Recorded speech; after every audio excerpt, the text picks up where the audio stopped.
Derneğimiz çok faal bir dernektir. Bizler 1988'den beri bu faaliyeti sürdürmekteyiz. Tabii Bursa Derneğimiz çok bu Kırım'a cami yapmıştır, talebeler okutmuştur. Bizim bir de Kırımlı Tatar derslerimiz 10 senedir devam etmektedir bu dernekte.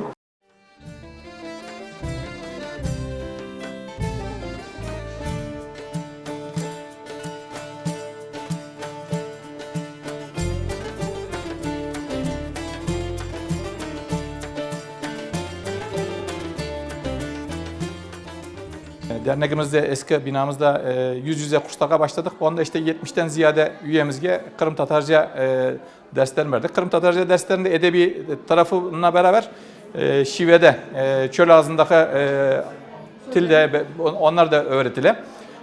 Sonrasında işte pandemiyle beraber 2020 senesinin başında pandemi olgan son biz artık insanlar dernekte katlaşamayan son Zoom programı üzerinden başladık.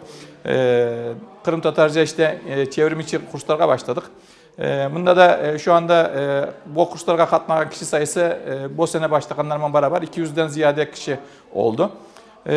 İşte hem yüz yüze hem de Zoom üzerinden olan programlarda Şemsi hocamızla beraber Şemsi hocamızın altyapısı zaten hazırlangan Kırım Tatarca ders kitabı çıkarıldı.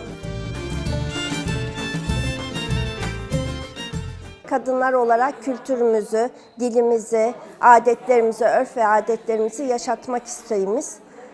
Burada kadınlarla beraber yemeklerimizi, şarkılarımızı, şınlamalarımızı, atasözlerimizi hepsini bizden sonraki olan kültüre anlatmaya çalışıyoruz.